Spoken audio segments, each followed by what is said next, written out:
Well, Mr. Speaker, how are you? A very boring time in politics, isn't it? I've never seen anything like it, and I would say that includes the Nixon Watergate crisis. This is amazing. I feel like there's a bunch of people in Hollywood going, I don't know that we could have ever gotten away with writing something like this, and now we're living through it. It's well, I think it's the total complexity. I mean, if it would be one thing if Biden was really terrible and collapsed. But what we're watching is, and I thought Brett Baer caught it perfectly when he said it's like the scene in The Godfather where they go to the mattresses. I Yeah. mean, the Biden family has decided they're prepared to take everyone out if that's what it takes, but they ain't leaving. Yeah, I want to break down several things. Like, I want to talk about just crises in general, because I think you're hitting on something about how they haven't stemmed the bleeding. But I want to start with something that you quasi are familiar with this morning, but from the other side. This morning, the House Democratic Caucus met down at their headquarters. They all, as the Republicans do, and you're well aware of that, every week. And so, but this is the angle that I want to take you from. Outside the meeting were a bunch of staffers from the NRCC, the National Republican Congressional Committee, which obviously you're very familiar with. And they were holding these signs that said Joe Biden is unfit for office, because obviously a lot of media trying to pick off members as they went in. My contention is that this is a mistake for our side to be urging Biden to get out of the race. Let them do this. Why are we doing it? Because number one, why get in the way of them? But number two, and this is where I want you to either push back on me and tell me I'm wrong, or tell me why I'm onto something. But I feel like I would rather play Biden in this game, if you will. We know him. We have every bit of oppo on him. The American people know him. Then at the X factor, right? Probably Kamala Harris, maybe someone new. But why are we trying to urge him to get out? Let this process play out. It benefits us. Am I right or am I wrong? Well, I mean, I think Trump was correct on Hannity when he said that he's convinced Biden's staying in. Right. And I've said all along, first of all, if your alternative is the White House, Marine One, Air Force One, Camp David, or bicycling in Delaware, why would you pick bicycling in Delaware? And it's clear that Jill feels strongly, Hunter feels strongly, and they're reinforcing Biden's natural stubbornness. So my working assumption is that he's probably not going to go anywhere. There was a day or two when I thought the avalanche might build. But here's the other thing. When Nixon stepped down, he had major Republican leaders saying they would vote to impeach him. In Biden's case, you would have to, I think, employ the 25th Amendment. And it's not going to happen. And the Black Caucus is so strongly for Biden, despite the opportunity for Kamala Harris to become the nominee. They have clearly indicated that they will, in fact, go to the mattresses to fight for him.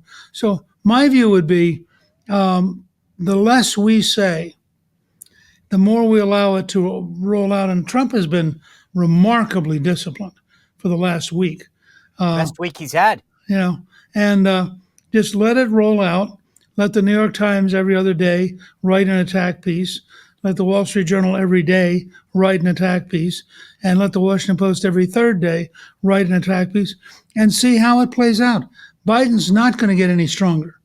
And it's probably, sadly, his mental condition is going to get worse and become visibly worse, which I think anybody who's had an adult relative go through this kind of cognitive change can watch it with a sense of sympathy and sadness and really wonder why Jill's putting him through this. I think that's the concern a lot of people have. But here's what I don't get.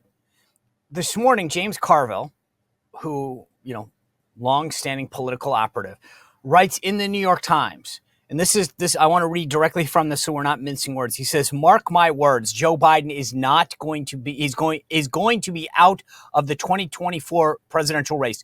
Whether he is ready to admit it or not, his pleas on Monday to congressional Democrats for support will not unite the party behind him. Mr. Biden is staying in the race, but it's only a matter of time before the Democratic pressure and public and private polling lead him to exit the race. The jig is up. And the sooner Mr. Biden and Democratic leaders accept this, the better. We need to move forward. Now, I agree with you and your assessment, but what are we missing that James Carville isn't? Well, I mean, first of all, Carville likes being a contrarian, and it doesn't hurt his speech business, and it doesn't hurt his long-term reputation.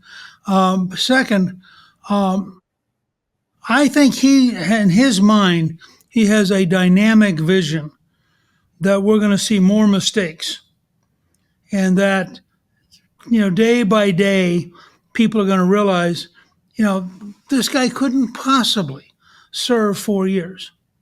I mean, I was shocked. I don't know about you, but Calista and I were in Rome, and we got up at like 3 o'clock in the morning to watch the debate.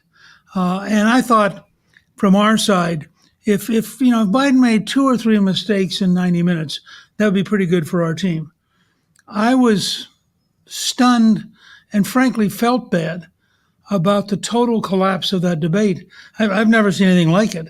And I think that was a turning point, because after a year of denying that he was getting weaker, the whole country realized that they'd been lied to. And I think what Carville's gambling is that there's a trajectory of decline, and that trajectory accelerates, and that you're going to see more examples of Biden not being capable of being president. Not just a question of winning or losing, not being capable of being president. So, right, but that's what I think we all see. This is not a one-off. It wasn't a bad night. It wasn't a cold. It wasn't jet lag. The reality is you get older, and those conditions exacerbate. So Carville gets it. I think he understands that it's not going to get better for Biden. But the political reality is that, as Trump said on Hannity last night, Biden has the delegates. He gets to decide, and he has no sign of going anywhere. And that's where I think, I get it. And you brought this up before. Is he making a mistake listening entirely to Jill and Hunter as opposed to trusted aides? You've been in these big decisions before, right? Who do you listen to? Look, I mean, first of all, there are pretty good arguments that if you have his kind of cognitive problems, you don't listen to many people, if anyone, and that there's a pattern of people as they get older getting more stubborn and rejecting information that doesn't please them. So you have that problem. You also have a really simple question here, and I've said this for about 8 months now. He has no upside leaving. I mean, first of all, if he announces that because he's so fragile, he can't run for re-election, that immediately asks the question, well, then shouldn't you step down? How can you stay as president for the next 6 months if you're too fragile to be in a campaign? So there's where they've now found themselves, there's no good outcome, I think is how I would describe it. And if you're Biden, what's the, you're sitting in the White House surrounded by your wife and your son. What's the genuine pressure way to do anything? Well, isn't it legacy? I mean, I've always argued that Biden's legacy is all of these people he's appointed, Pete Buttigieg, Ketanji Brown Jackson, that he wants to be seen as the progressive North Star that said, I put the first LGBTQIA C3PO 526 in office. I did this as part of my cabinet. I appointed this black woman, this transgender person. And that by maybe handing the mantle off to the first female black nominee, that would be seen as the Biden legacy. I did this. I created this environment. To your point, I mean, I think if he loses to Trump, which there's no way he doesn't right now, and he goes down epically, that will be his legacy. And I think that Biden is more concerned. He always talks about my word as a Biden, and everything's about the Biden legacy, and my uncle this and Joey that. I think he's really concerned more about legacy than accomplishment. First of all, to what extent do you believe anything Joe Biden says? So Biden may tell you it's about legacy. I think it's about power. And we're asking Biden to quit being the most powerful person on the planet. The Bidens have been grifters. ever since he first won. They've had all sorts of deals in Delaware. His brother and his son have made a lot of money off the family name, and they have learned to be openly, cheerfully dishonest on the grounds that nobody will challenge them. And so they just say whatever they want to say. And in Biden's case, he says all sorts of stuff and has always said all sorts of stuff that makes no sense. So if you said to him, doesn't your legacy really matter? He would say, oh, yes, the Biden name is really important to me. If you said to him, well, that means you should give up. He would say, no, the Biden legacy is never give in. The Bidens are never quitters. And what he'll tell you is what he thinks he has. He's a little bit like a clumsy and not very bright version of Bill Clinton. I mean, Clinton has, as you know, has this marvelous capacity to look you in the eye, tell you that it's Christmas, and by the time he's done talking to you, you're looking for the mistletoe.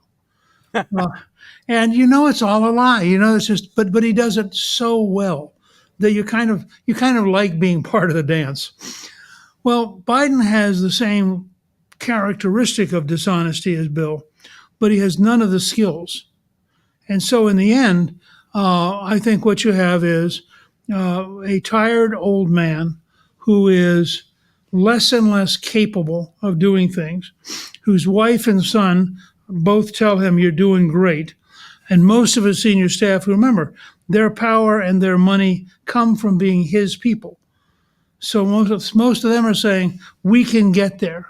You came from behind. You know how to do this. We can beat Trump. And nobody else can. And frankly, I think it's likely, as weak as he now is, I think he's probably the best chance the Democrats have. I just did a piece for Gingrich 360 called Collapsing with Kamala. And I do think anybody else they try to put in at this stage is likely to actually run worse than Biden.